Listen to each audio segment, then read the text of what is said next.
Gear Supreme. Raiders of resale, living the dream. From whatnot to eBay, we score the loot. Vintage finds in every pursuit. Tips to cash in, story so grand. Reselling Raiders, rulers of the land. Reselling Raiders, treasure we chase. Hat house fired up, coaching the race. Vintage hat shirts, golf gear supreme. Raiders of resale, living the dream.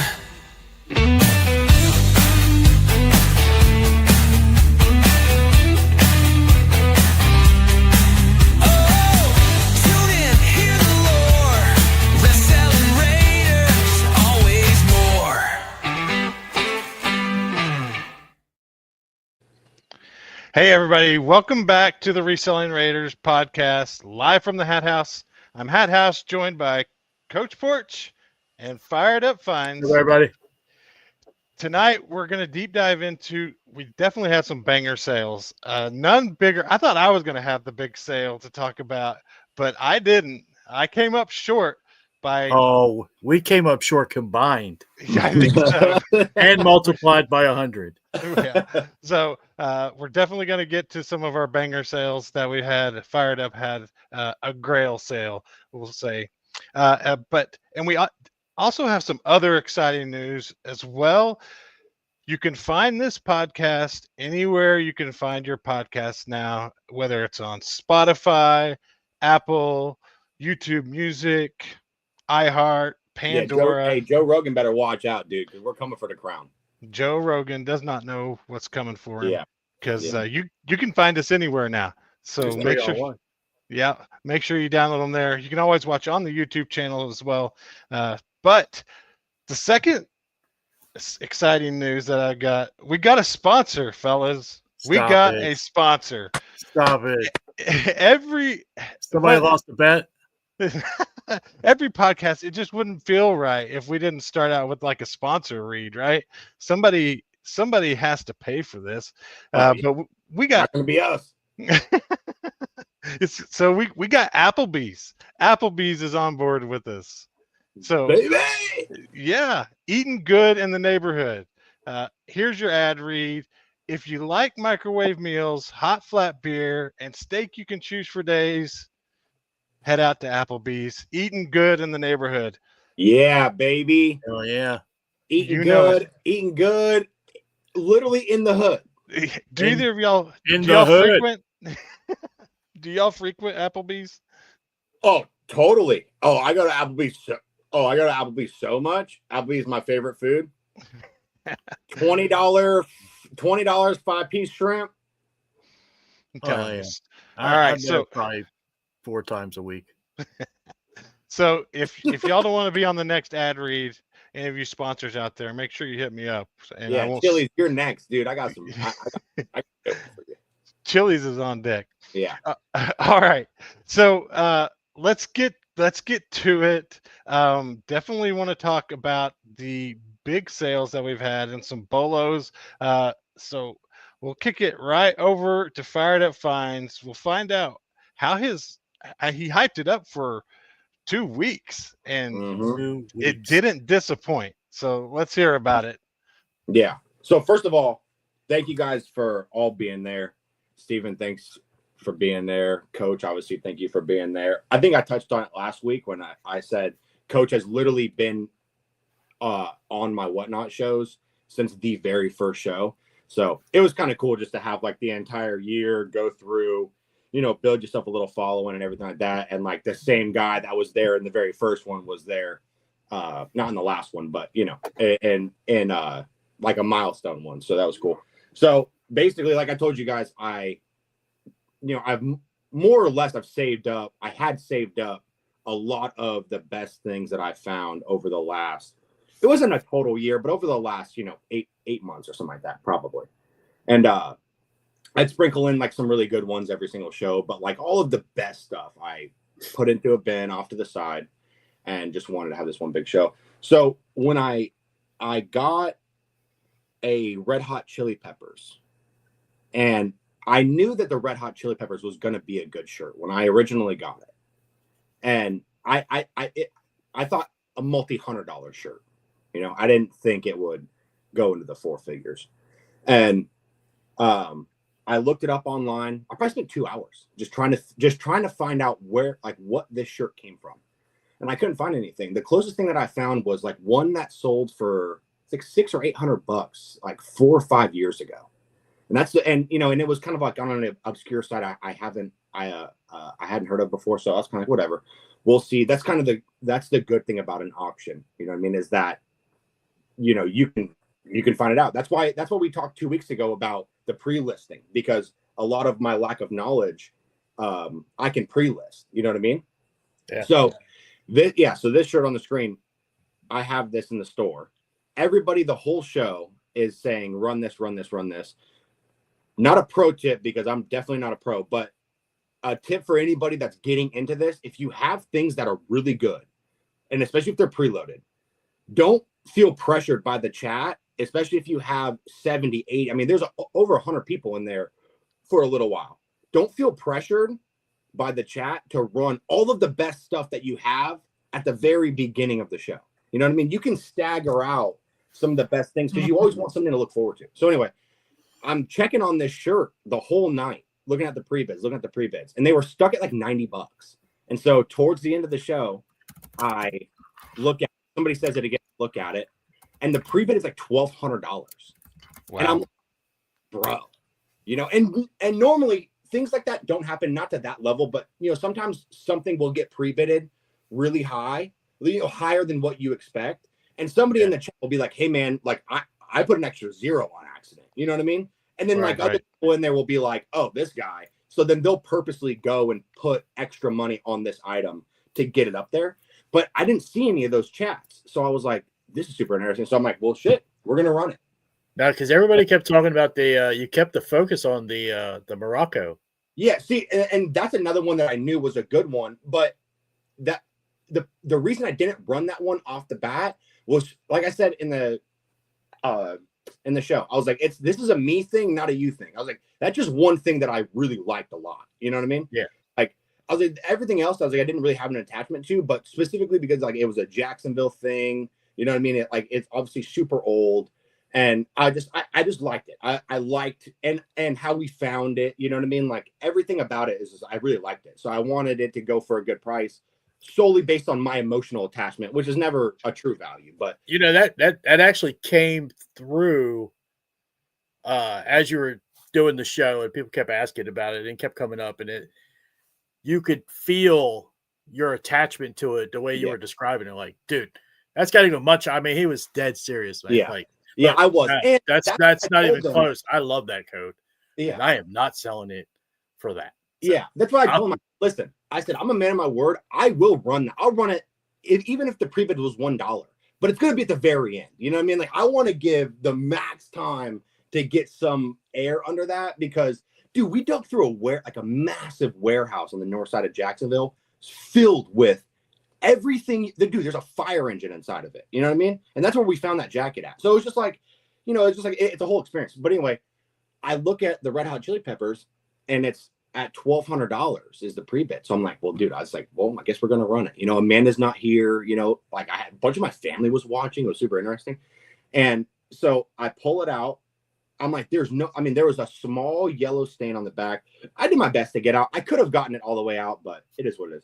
But other than that, there's no rips, no anything. And 3 guys in there end up running that shirt up to $2,060. And that's what it sells for. And I'm like, now, did you hold your breath at the end? I did, because obviously you guys know, as Whatnot sellers, when anybody on here that has never done a Whatnot show, as the seller, from our point of view, when you buy something, or when whoever buys something, it'll come up at the top of your screen, green, and it'll say Hat House 79 payment processed or whatever. And it's in green. That means his card is accepted and everything's fine. Or it'll say Hat House 79's payment has been declined or whatever, and it's in red, and it'll stay in red at the top of your screen. It'll stay there, says pending forever. Payment pending. Exactly. And so if that happens, then you don't actually get the money from that item until they either fix their payment or, it's a cancel or whatever happens. So when the 2060 and it hits sold, I immediately look up at the top and I see green and I'm like, oh shit, dude. I'm like, this was something way more incredible than obviously I had originally thought. And $2,000 is amazing. $2,000 is Well, like, you also have the problem on Whatnot where you have like trolls going around and running shit up to astronomical numbers and then running out of the room because they got you to sell it. They can't pay. Hey, is your pager going off? Nah, it's my Bluetooth just chimed out. It's my sensor on my arm. Oh, see, yeah. It's disconnected, so it alarms me when it's going off. So I had to turn my Bluetooth back on. I thought you were getting paged into work, dude. I was like, wait a second, he's gonna look at his little thing. Yeah. A couple of things I want to point out about your sale. One, I think it was like perfectly executed as far as getting it organized from the beginning, and the way that you went through and you preloaded every single one of those items. You wouldn't have had the same type of show if you didn't do that. I mean, that was the way to do it. And then I think you made a comment about how you didn't want to do hats and shirts again, but I think the way that you did do it was the way that you had to, really. Yeah. Kind of sticking it in the middle there. Yeah. If you did it over again, would you just cut the hats out? No, I would still, because it was like in my mind, and I don't know if like I conveyed it as well, but in my mind, I wanted like the 1 year thing to be like all of the shit that I love the most. You know what I mean? Like the thing that I like to go out and find the most, you know?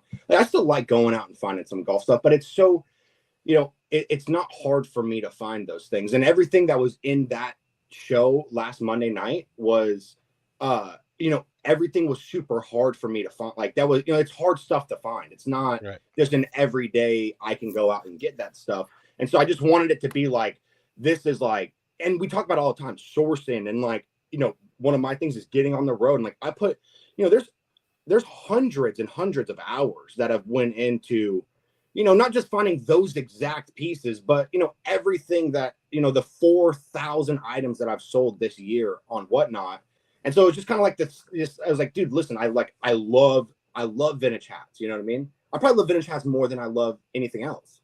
But it's like I've also found this like new passion of where I love vintage T-shirts and jackets and like, you know what I mean, like sports stuff. And so yeah, but it is a pain in the ass to do it only from a shipping aspect. You know what I mean? Not to run the show, but just after the show when you got to put in the work on the back end. It's just you have to hand pick every single one of those items back out and find them because you put a picture with the actual listing. Yeah. I don't know. And something that I wanted to get people that may not run Whatnot shows. How do you think,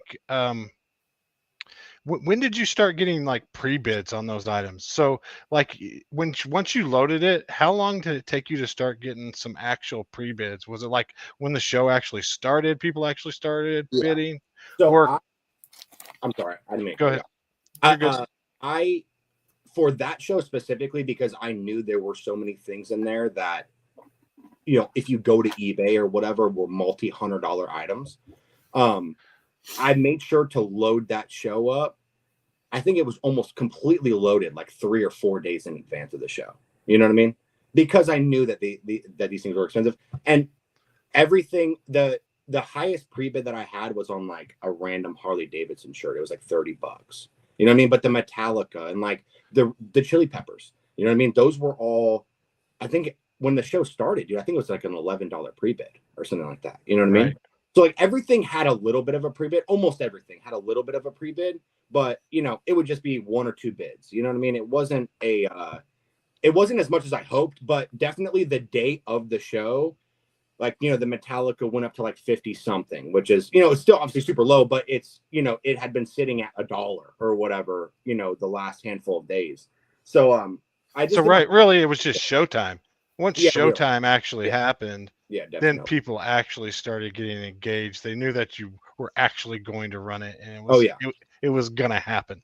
Yeah. Because I think that's, I mean, that's one of the things too, right? Is that you can, and I've done this. I've done this plenty of times where I'll go and there will be like a old Jags piece that I'm really liking, and the show says that it starts, you know, tomorrow at 5, and so I'll place a pre-bid on it, and then next thing you know, tomorrow at 5 comes, and then I see that show is now scheduled for the next day at 5. And then, what I mean? And then sometimes that'll happen for weeks on end to where you just forgetting about it. And then you get a notification on your phone that says that this item that you've pre-bid is running. You know what I mean? You're like, and it's sold for $6, one more dollar than you pre-bid. Yeah. And you're like, oh, dude, I pre-bid on that thing like literally a month ago. Like I totally forgot about that. You know what I mean? All right, let's shout out the chat real fast. Let's see who FSJ has made it into the chat. We got David G. Good to see you, David. And we got Donnie again. He says we're on the living room tonight. We're on the big screen. Just show they're watching us now. Dang, that out. Dude. Really Hopefully appreciate. My screen's small, dude. Like, I don't want you to see this big old mug, dude. Well, really going back to what you were saying, though, I think it's a positive that you preloaded the show 2 or 3 days ahead of schedule, because I can't tell you how annoying it is to open up a show and see nothing there. Yeah. And then day after day, nothing there till the show starts. And it's like, can I get like a hint? Yeah. I do want to tell you guys, I'm not sure it won't be long, but because I don't even think that you guys, I don't think I've even told you guys how I even acquired. Have I told you guys how I actually got that shirt? No, not specifically. Okay. That I know of. So I end up meeting a guy, right? And this is sounding shady already. So this is ridiculous. Was it $1? No, I didn't pay it. I didn't even pay. I paid $0 for it. That's the craziest part. So he has a big trash pile out in front of his house. Okay. And so I'm like, you know me, I don't care. I'm not too prideful to go digging trash. I'm not. And so there were some clothes in there. So I picked out the 2 t-shirts from that trash pile, and they were good shirts. And I was like, what are the chances this guy has more shirts? So I just walk up to his door, and I literally knock on his door, and he has a glass door. And I knock on his door, and he answers the door with no shirt on. And I'm like, hey man, I'm like, you have a bunch of old clothes out here, and I found a couple of things. I was like, do you have any other shirts that you'd be willing to sell me? And I'm in not the best part of my city. And so I pull out like, a fair sum of cash to be like a little more inviting to this stranger knocking on his door. And he literally is like, yeah, come in. And I'm like, okay. And he's an older guy. And so we walk down the hallway back to like one of the bedrooms or whatever. And he opens up this armoire, and inside the armoire there's still shirts over there. And they were all just bunched up into balls thrown into this armoire. So at first he pulls me out this ZZ Top, and he's like, here, you can have it. And I'm like, well, this is kind of wild. And then he pulls me out the Metallica and says, I can have it. And then he pulls me out, there's like a couple other shirts, like a couple like local shirts. Here, you can have them. And then he pulls out the Red Hot Chili Peppers and he's like, you can have it. And I'm like, wow, this is crazy. And there's 2 old Jack's hats that I got. And I was like, dude, this is wild. So like I said, I had cash on me. So he gives me like 7 shirts and then the 2 hats. And so I give him $100. And I'm like, here, man. I'm like, I didn't want them for free. I just wanted to see if you had more that that you could sell. And he literally starts crying. And he's like, dude, you have no idea how much this helps me. He's like, I got to get my teeth pulled. It's $600 to pull my teeth. And like this $100 helps me out a lot. And I'm like, dang, dude. I'm like, that's pretty crazy. So after this sale happens, you know what I mean? And it comes out to be a $2,000 shirt, at least on Whatnot. Who knows? It could be a $10,000 shirt. Who knows? And so I'm like, next time I'm over on that side of town, I'm going to swing back by and be like, here, man, like, here's just an extra $200. I like, not even if I can't get another shirt from them, but like, dude, here's another $200.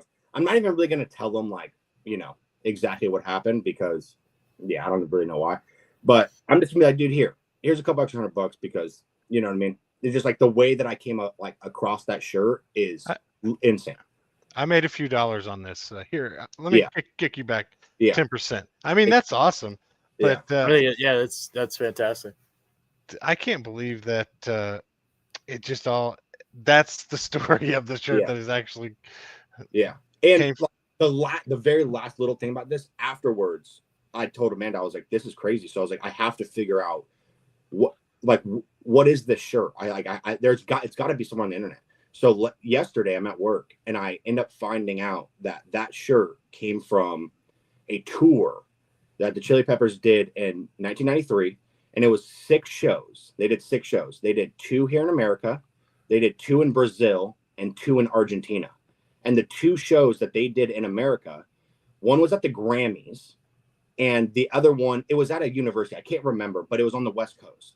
So the fact that the only 2 shows that year that they did in America were on the West Coast, and I find it balled up in an armoire on the west side of Jacksonville, the complete opposite direction. Crazy. Yeah, you got to try and find a little more backstory when you go back. I mean, you got to be like, hey, it was. I wonder if was he the original owner? Yeah. I mean, did he find it at a garage sale himself, or was he at the concert? I mean, He could have been a roadie. I mean, he could have. Like, I mean, the guy's probably. I mean, he's probably got to be in his 70s, maybe. Wow. So, Yeah, most of the time when they is really a former roadie, and he's in his late 60s, early 70s. Yeah, a lot of times when those shirts really and hats are that way a lot too, and they really start creeping up in price is when somebody famous has worn that piece or wore it in some spot that was high Some celebrity visibility. had the Red Hot Chili Pepper shirt on the runway or something. Yeah, that's what I thought. Yeah. Somebody might have known that some celebrity that had worn that Yeah, shirt. that makes a lot of sense, actually. Those are like the small little like niches that are in almost anything that are they know that this person wore this, and that's why it's. I mean, that's the whole reason that Carhartt is unbelievably expensive, because all of the a lot of famous actors and rappers and stuff like that started to wear that workwear style. Yeah, and then the price just in the community and on the street skyrocketed. You know what I mean? Yeah. Same happened for just basic polo hats last year. Taylor Swift started wearing them. And then I saw a jump in that month that she was caught with a picture of one on and sold almost all my polo hats in 1 month. It's crazy. wow. Really crazy. It's hard to keep up with it too. I mean, you got to be locked into like the whole, like whatever culture that's called, like the tabloid culture or whatever. I don't know. Right. That's why, I'm like, listen to your podcast. Tell me what the hell's going on. Like, I have no idea. I don't either. I had 2 huge sales last week. They weren't $2,000, but I told everybody I was stepping outside and I was doing a little bit more. Oh yeah. And so I've been bidding on this auction site that does like returns. The problem with it is it's like a couple of hours away, but it does returns from Sam's, from Amazon, from just all the big box retailers. They'll buy all their returns and then they auction them off on their site. But the only problem is you have to go and pick it up. So I've found a couple of pretty good items on there. I've been flipping a few things here and there on Facebook, but check out, I haven't shown you all this one, a paddle racket. Did you even know? I knew about like pickleball, but I didn't know like a paddle racket was a big thing. I sold it for $250. Let me see if I can share this with you. Yeah. Whoa.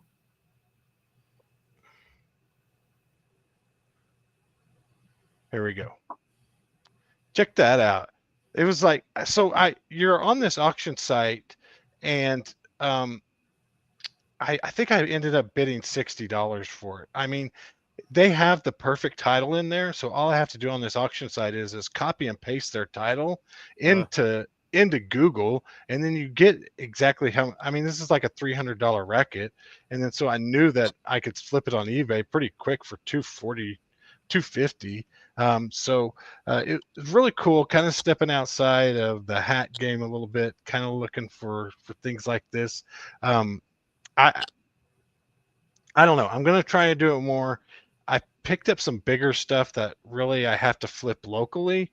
I think I'm going to try and scale that down a little bit and just try to get this stuff that I can ship. The other one was a symbol that I sold for $300. Let me see if I can pull it up. Yeah, that symbol was legit. Symbol was, yes. Was that on eBay or was that on Facebook? It was on eBay as well. Dude, shipping that sounds like a pain in the ass. It it came with the original box, Oh. so it was Smack a label on it, awesome. you're good. Yeah. Let me Magic. see. Yeah, I'm not a professional screen sharer yet. Here we go. Yeah. I think we need a Jamie. Right? Jamie, Mary. Google it. Yeah, here's that symbol. $300. Yeah, as Zildjian makes awesome symbols. And really, and I think I paid a little bit more for this one. I think I paid around $130. But I knew it took a little longer to sell to like 30 days. But it's been really exciting, kind of doing a little bit extra on top. But been doing a lot of Facebook Marketplace, and I've been flipping some hats on Facebook Marketplace yet. Do y'all flip much there? I pick up more from there than I flip there. Yeah, I buy actually a decent amount. Like almost, I don't buy every day, but almost every day I'm at least there like contacting people. Yeah, I never really buy from Facebook Marketplace. And the other exciting thing is, Well, it can be a scary proposition sometimes. yeah, I don't let them kind of. I'm like, I tell them exactly what I'm going to do. I'm going to be here. This is where the pickup is. This is when we're going to do it. I'm not changing. I'm not driving. I'm not meeting you halfway. I'm not coming to your hometown. I'm not. This is where the pickup is, and we can do it at this time. If you can be there, great. If not, I'm not going to spend half the day talking about selling this $40 hat. I Exactly. mean, if you want it, this is where I'm going to be, and this is how much it is. And it's worked out pretty well, but it's just filtering all that other junk out is tough.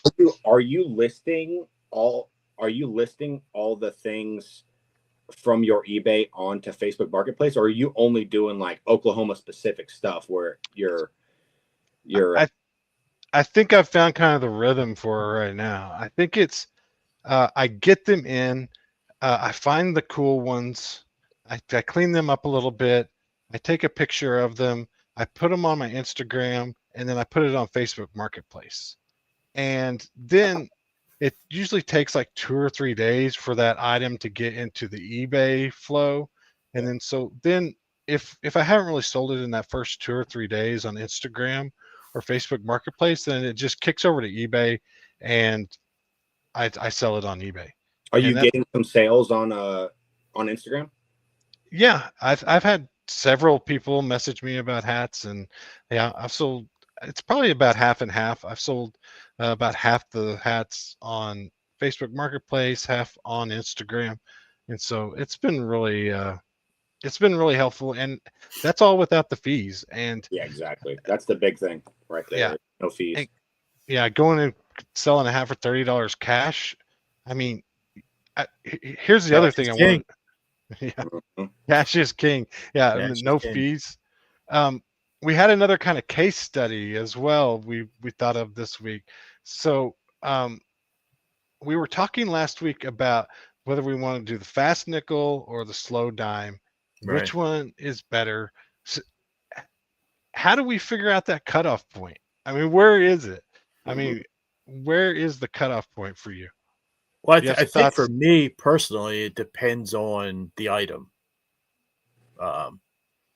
If there's a discernible difference in my opinion of its value, that'll push it one way or the other. If it's close, I may try for that quick nickel. Mm-hmm. Right. If I'm looking at a shirt and I'm saying $15-20, maybe I'll try and shoot for it on Whatnot a couple times. Perfect example is a shirt I just dropped in the mail today. It's Houston Astros AOP. It was a gorgeous shirt, wicked. And I ran that thing. I was personally thinking that it was $10-15, and I ran that thing on a $7 show on Whatnot. See if I can find it for you. Like, had it 3 times, and it never sold. So I threw it up on eBay waiting for the. Let's see if you can see this. That shirt's wild. Yeah, That is- I thought that new with tags too. See it? Yeah, that's. I threw it up on eBay, waiting for the baseball season to start, and lo and behold, it's out the door for 25. Like that. So, That's crazy. That's the good thing about eBay though, is that, if you have, say 40 people in a whatnot show, hopefully one of those 40 is a Houston Astros fan. You know what I mean? Like if we're taking the reseller part out of it, you know what I mean? Right. Yep. And then it's like, then you throw it on eBay, and now all of a sudden there's, you get access to all of Houston. You know what I mean? Then it's yeah, and that's actually where it's going to Houston. Yeah. I really want some feedback from you guys out there. What is your kind of strategy on the fast nickel or slow dime? Here's the other thing that kind of went down. About a month ago, Mike found a vintage Nike flat cap at a flea market for $1, right? Mm-hmm. In South Mississippi. In South Mississippi. He runs a whatnot show. I buy it for, we'll say $10. It was probably 10 to 12-ish dollars. I buy it from Mike. Mike makes $10. So let's say Mike makes $10 off of that flat cap in a couple of days, right? Mm-hmm. And then I put it on eBay and I sell it for $45. Now, after I pay the fees, after I pay the shipping, I probably really made 30 minus my cost of goods, which would have been 10-ish dollars. So I made 20. It took about $30. Now, I would think, would you guys wait 30 days for 20 over the 10, or would you rather make the 10 and then try to make another 10 and then try to make another 10 as quick as possible? What's kind of your strategy there? It can go both ways. And where does that $20 not worth waiting that long for? I think everybody just kind of has to make that decision in their own business. But it's interesting to hear everybody's perspective. Because I've been telling my buddy, he just got laid off, and so he's like, "Hey man, I know you do this thing, and I want to check it out." And I'm like, "Yeah," that it's a very viable option. You know what I mean? But that's what I tell him as far as his buy-in cost to sell. Is I'm like, you can find a whole bunch of items that sell for $10, a $10 profit all day. You know what I mean? But I'm like, it's up to you personally if your time is worth, whatever the money is that you're going to make. You know what I mean? You have to be the one that decides whether you should pick this up or not pick it up. And I guess in our case is how to sell it. If if the time that goes into it is worth the return, whether it's, $10 or $50 or whatever that dollar amount is for you, that's why I like the whatnot thing, is because, like I said last week, to me, it's just a hustle, it's the being out that is the enjoyment for me. You know what I mean? So there's obviously things that, like a PlayStation that I picked up last weekend. You know what I mean? Like, obviously those are going to go on eBay because I know they go quick and so on and so forth.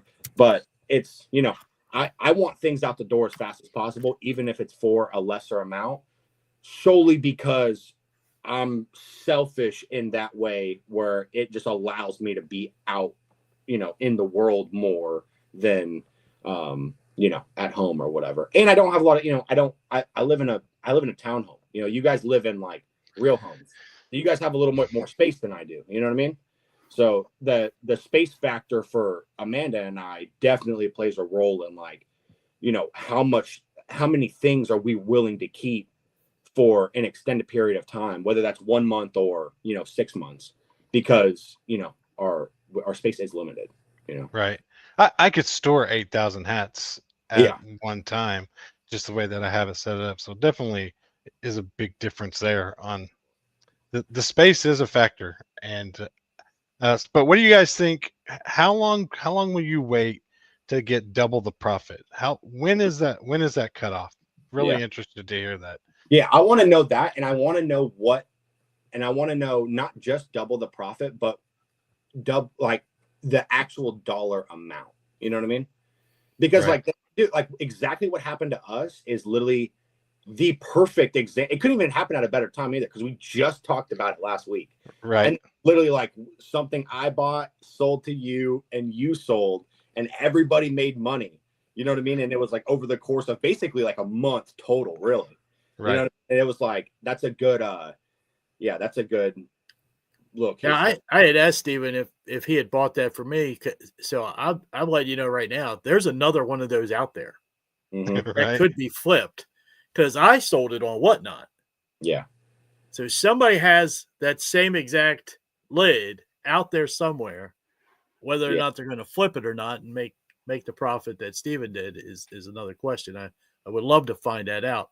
And it's We literally got a bunch of people in the too. chat right now. Kim came in, Darren's in, the hobby spot has come in, and Hobby spot. Yeah. Darren says he buys big lots, sells the junk cheap, and then keeps the good stuff to sell at a higher price. And Right. that's kind of what I talked about last week that I would Yeah. really prefer to do better at is lotting up the junk and trying getting rid of that in lots and not listing as much junk just to have a bigger store.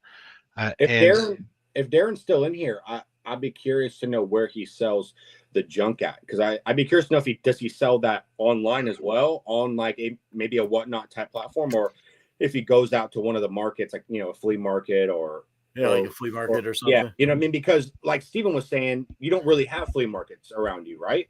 right now, Yeah, so it's like for Darren might live in an area where there's a flea market 20 minutes down the road. So when he buys a big lots thing, and he keeps all the $100 items or whatever his price is, he can take all the rest of the stuff, go to the flea market on a Saturday, spend 3 hours at the flea market, sell everything for $3 or whatever. You know what I mean? And then it's out of his house and he's on to the next one. yeah. And really, to me, so we can clarify what junk is. I mean, anything is $10 or under on eBay, I think is pretty much junk. Yeah. Would you agree? Yeah, I mean, I would agree. It's literally the exact. It's your time Yeah. is more valuable than the less than $10 hat on eBay. You know what I mean? Like somebody else's, their junk cutoff might be $8, or you know what I mean? It's all just about after you factor in all the time and the fees that go into something, is it then you can categorize your own junk. Because there might be some studs out there, dude, that their junk's like $200. You know what I mean? Right. I'm like, listen, how my bank account's set up, it is not like that. Okay. Right. Like those are grails. That's what I call grails. Right. And that's why I'm trying to be just a little bit more strategic about getting higher ticket items and trying to flip those a little bit more. As I'm not going to stop doing hats though, because I love hats. Yeah. But there you go. There's the spot right there. He said he buys storage units, and then he flea markets any item that's $0 to $20, and anything more than $20, he'll go on eBay. He said he tried Whatnot, but he didn't have traction in the category.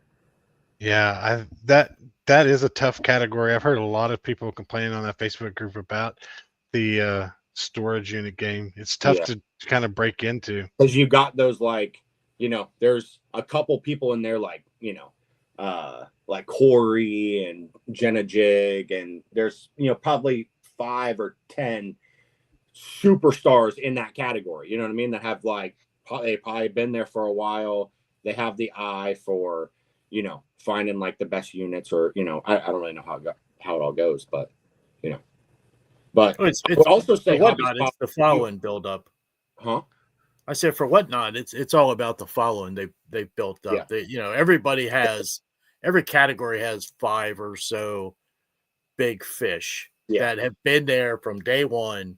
Exactly. And now everybody follows, and that's how they've gotten so big. And it's literally, early in, build up that following and just keep the train rolling down the tracks. Yeah, that's what I would say, Hobby. I don't know how many times you tried Whatnot, or it might also be. I think this thing's important too, because everything's not for everybody, right? And that's okay. Like it's okay to be like, dude, my personality, I'm just not. I don't enjoy doing the whatnot thing, that's fine. You know what I mean? Like not everything has to be for everybody. But if it's something that you enjoy or that you think that you could be good at, I say you got to give it 6 months. You got to be, if you're 6 months consistent and you're still only having a couple people in there, well, then, you might need to try to switch some things up. But if you're going, consistency is everything. You know what I mean? And you get good at things regardless of what it is by repetition. You know what I mean? Yeah. And by making mistakes and, losing a couple bucks here and, things like that, you'll eventually get good at it. You will. Yeah. I figured out the only reason I really like Whatnot is the people, and to get people a good deal and to kind of a way to connect with the people that I've met through the internet, whether it be through YouTube or Instagram or whatever, to be able to connect with them and share some good items with them and hopefully get them a good deal every now and then. For it to be my full-time gig, I would have to be in a world of hurt probably. It's just not me. I just can't do it. But I like talking to people and for an hour every month and getting them a good deal. Yeah, like you say, it's just not everybody's thing. It's definitely not for everybody. I've personally witnessed 2 people rage quit. Almost 3. One of them actually lives here in my house, though. Right. That's at least so funny. I can say that because she's in the chat right now. Yeah, I know. That's why I'm like, there she is right there. There she is, hand up. But you know what? She took that negative energy from that show. I mean, literally that night, 10 minutes after rage quitting, and listed 20 of those purses that were in that show and sold 2 within an hour. Her thing is Macari, not eBay. So she's all about Macari, and Macari pays her back. I got to plug in, boys. I was at 10%, dude. I don't know. Oh, wow. Come on, don't man. die on us. Tighten up. Yeah, so I think that's important. And I also think, like what Hat House said last week is, your buying cost has to be super low. If you're buying things that you don't, it's a lot easier to say, hey, that Oklahoma script behind you, you're going to go out and buy it from somebody for $30, which isn't, I wouldn't necessarily say is a low buy-in, but for that specific hat, if you sell it on Whatnot, it's 10 times out of 10 times it'll go for more than $30.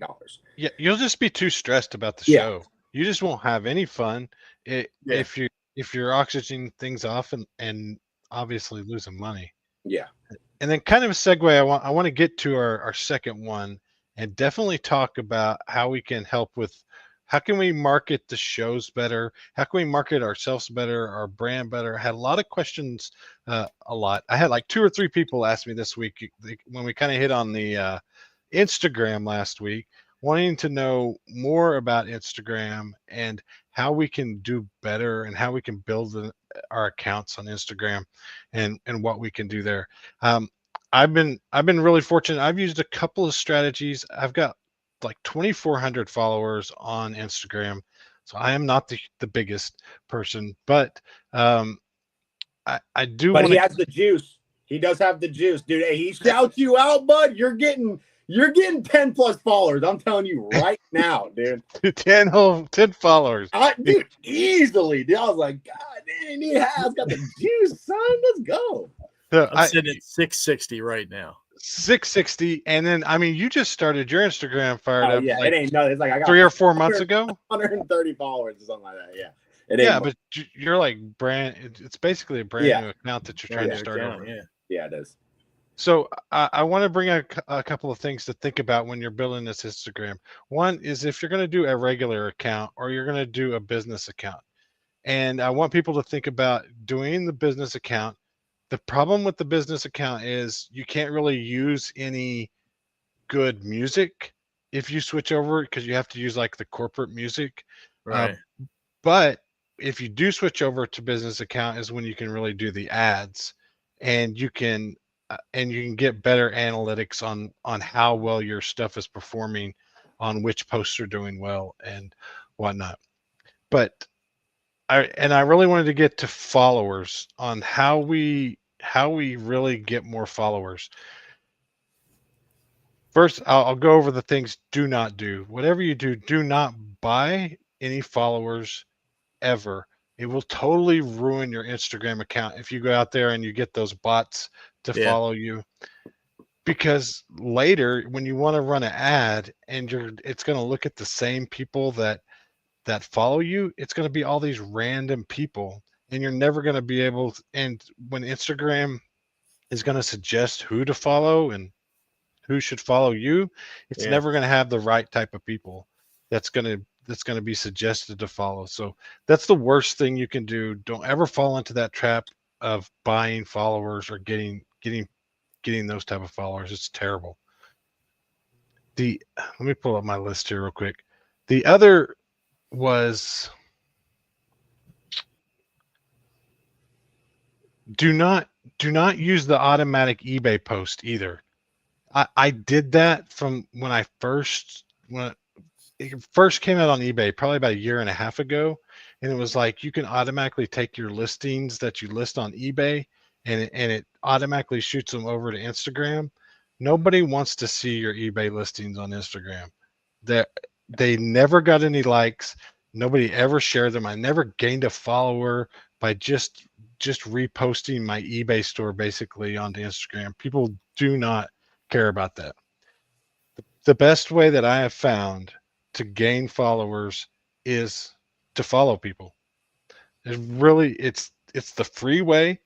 Ads work, but just following people. And if you don't know who to follow, you find who's your favorite person on Instagram, and you go and who do you like, who follows them, and whose followers do you like, and you go to their account and you just say, hey, I'm going to follow everybody that's following him.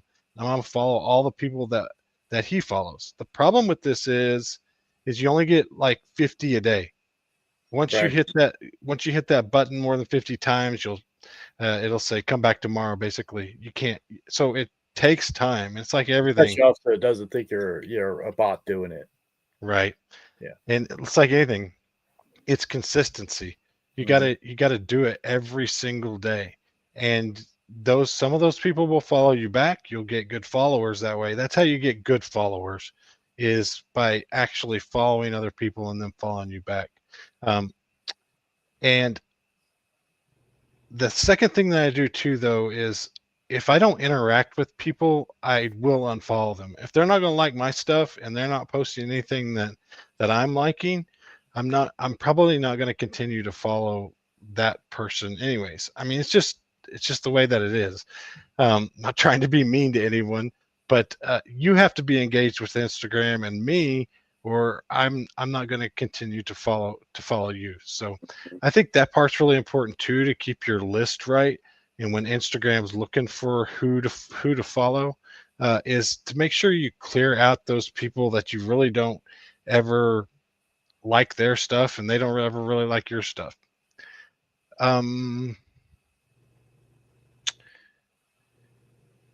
If you do go with the business account, I ran an ad this week, right? So it ended up costing me almost $1 a follower. It cost me that's way too expensive. You want to find your best content. We talked about reels last week and how you've got to make reels to get out there, and you have to make good reels if you really want to grow organically and do a little bit less. But once you have the business account, you can kind of go and see, hey, which ones have done the best, and those are the ones that I want to promote.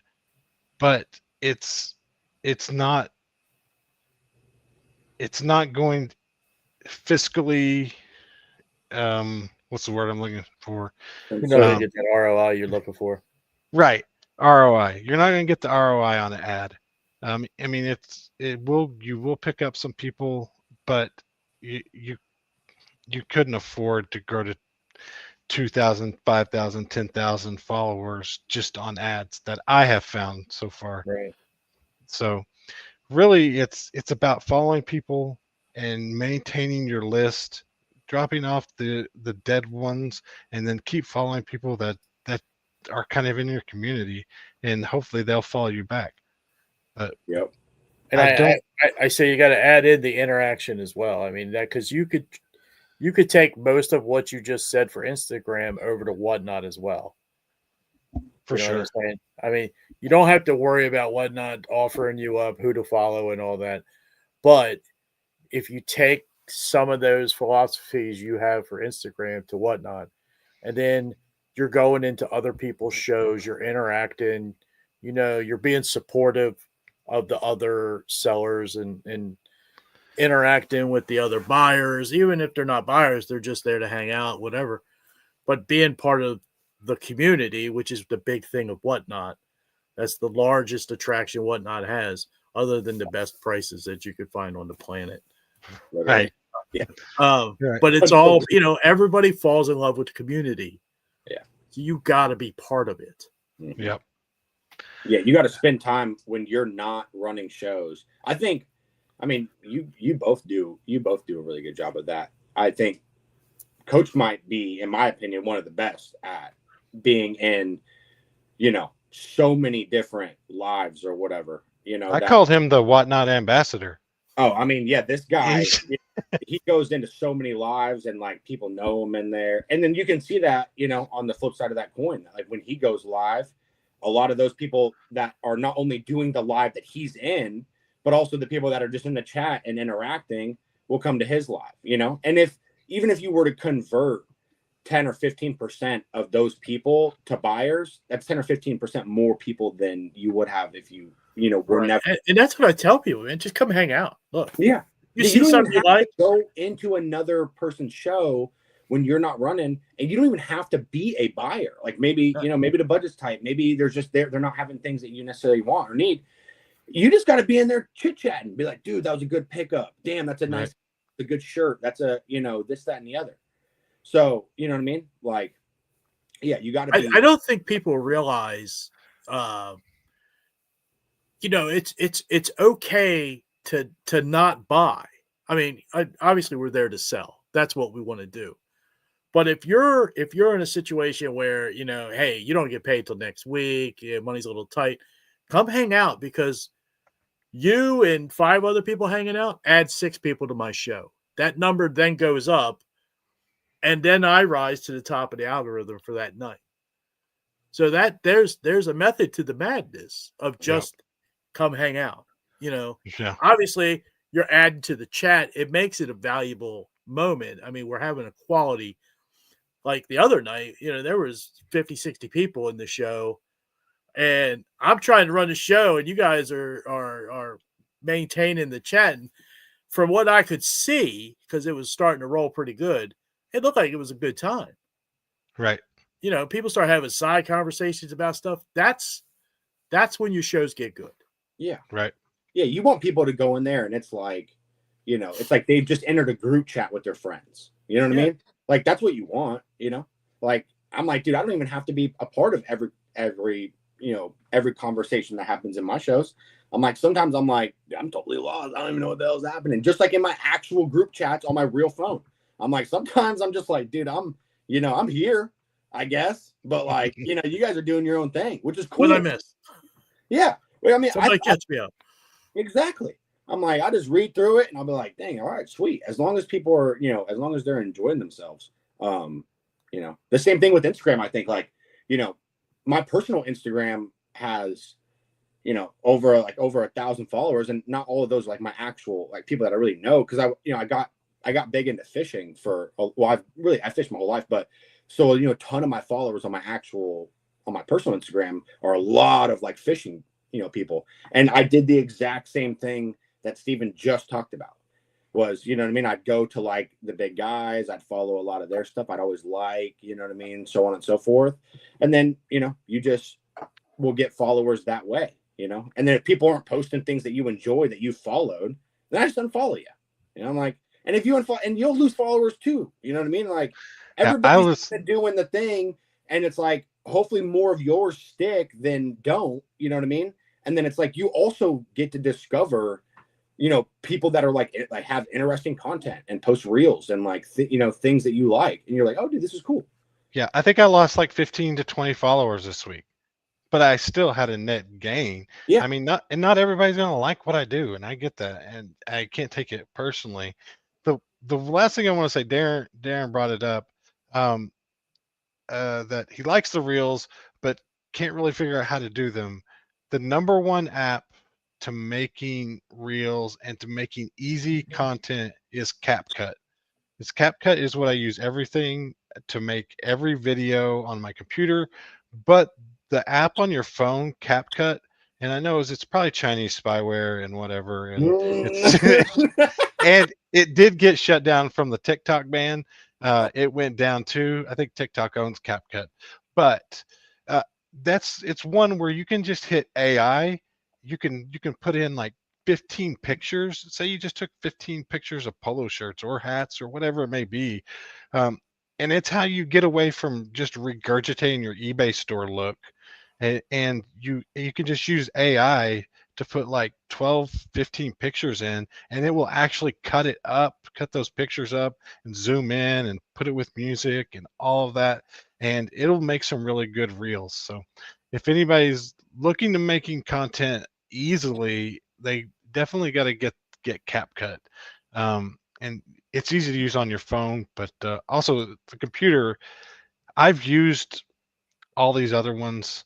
They're not even close to just being easy to use and user friendly, basically. So somebody in here said something earlier that I caught a glimpse of that I wanted. Oh, here we go. Fired up. Should video his interaction with the guy, getting the backstory, and share it on YouTube. For sure. Definitely need to see that.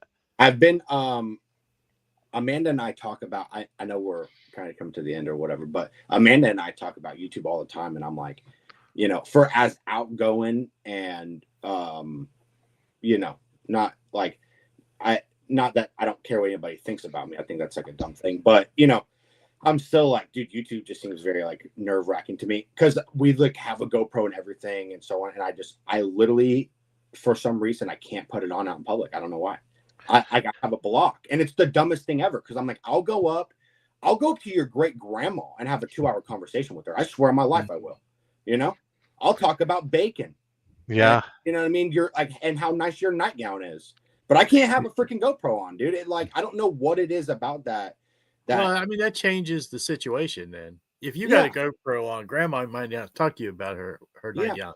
I know. And I'm like, so I looked into those Meta glasses, because I was like, well, dude, maybe this would be a way where it's still like, you can record things and like not necessarily just interactions with other human beings, but like going out and finding stuff, but it not making me feel like, I like just, I don't know, like weird, I guess. And it's not even weird, like, but it's just, it would make me personally feel weird.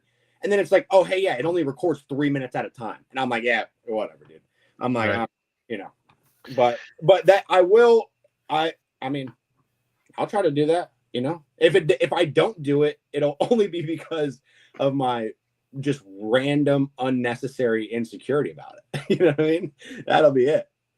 Yeah. The YouTube is really kind of that's kind of the entertainment side, and you were definitely more of an entertainer.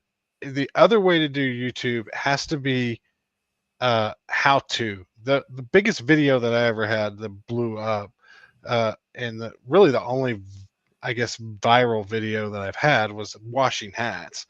And I just was saying something that nobody else would say for some weird reason. Yes, you can wash a hat. It's not going to ruin it. I mean, you've heard all your life that washing a hat will ruin it. It was just so dumb. Yeah. Yes, like any piece of clothes, yeah, there is going to be some clothes that you put in the washing machine and it might ruin it. The same goes with the hats, but most hats you can just wash them. But anyways, how to is the way to go on YouTube, unless you're like a huge personality like you are, and you can be. Huge personalities definitely shine through, but the other way for YouTube is how to videos, and I just can't do like how to make an eBay listing, or how to do this, or how to do that. Those videos, if I was going to do more YouTube, I would have to do those. I don't think my personality is just big enough to be hairy tornado or whatever. Yeah, like out in public. But I mean, dude, it's even at home. It's like, I mean, there's probably some how-tos that not some groundbreaking thing that nobody's ever done before, but you know what I mean? And I'm still just like, I'm like, I feel super awkward, like looking at a camera for no reason. And I'm like, dude, why do I feel like this? I'm like, this makes no sense. But, I guess everybody kind of has their thing regardless. You know what I mean? It's Right. like, Sure do. or If you want to get around that, you need to strap it on, but don't turn it on. Wait a second. Okay. We need to make sure we're talking about the GoPro. Right. We're talking about the GoPro, right? Yeah, the GoPro. Okay. I didn't want anybody in the chat or that's going to watch this later get any wild ideas. Look, this is coming from the guy that knocks on a door in the best part of town. So that goes in a house into the bedroom with a guy with no shirt on. Yeah, that he dude, doesn't even know. Yeah, he did. He only had about 5 pieces of chest hair too, right in the middle. Did he have tidy whities? No, he was wearing some plaid like pajama bottoms. He was wearing pajama bottoms when they went in. When Michael turned around, there was no pajama bottoms. Yeah. Yeah. I was like, old saggy butt, Yeah, you could have them all. Yeah, I don't know.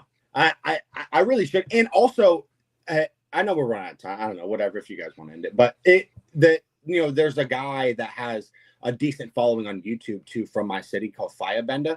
And he's like actually one of my friends, like in real life. And but he records at our flea market. You know what I mean? And so it's like, even though he said 1,000,000 times, like, dude, anybody that wants to create content, like this is, I don't have like a lock on it. You know what I mean? Like I'm not gonna feel like you guys are like trying to steal my thing. You know what I mean? Like he's literally the coolest guy ever.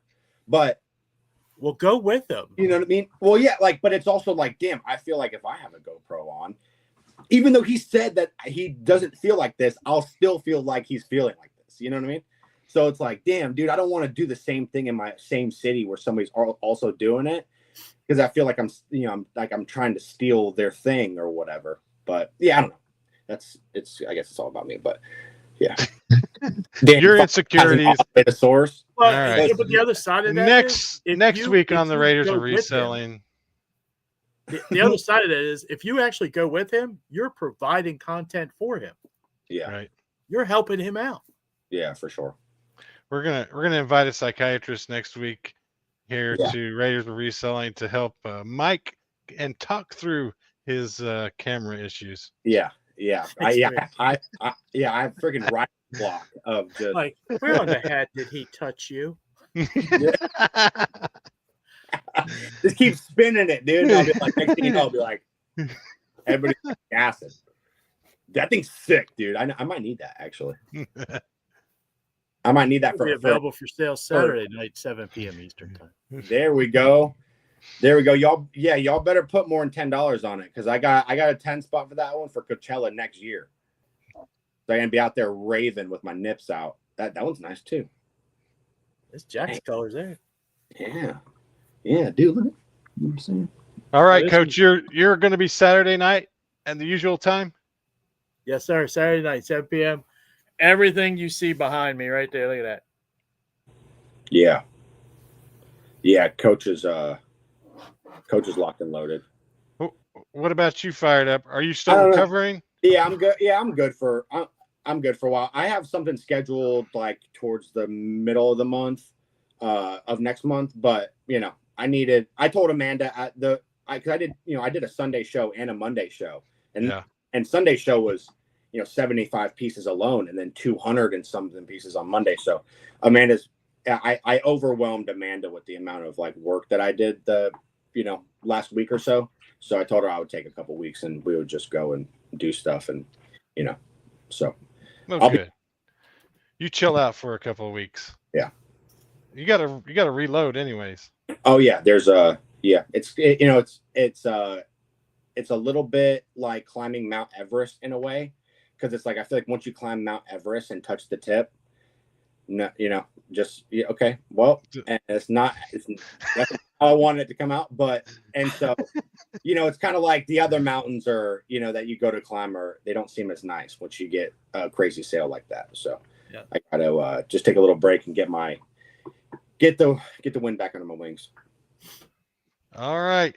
Until next time, we will definitely climb that mountain and we'll touch the tip, because I got some more. I didn't And even strap get it on.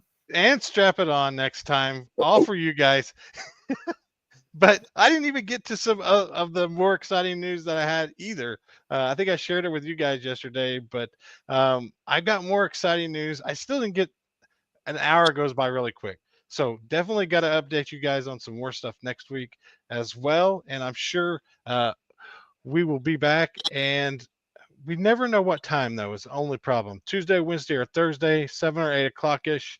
That's we're trying to shoot for. So Yeah, you guys can blame that on me because of my work schedule. So I apologize for no, this week is on me.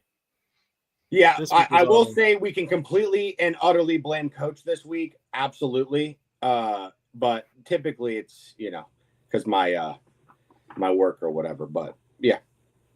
Well, all right, guys. You fight fire, so I'm pretty sure we could, be okay with that. You get a bye. All right.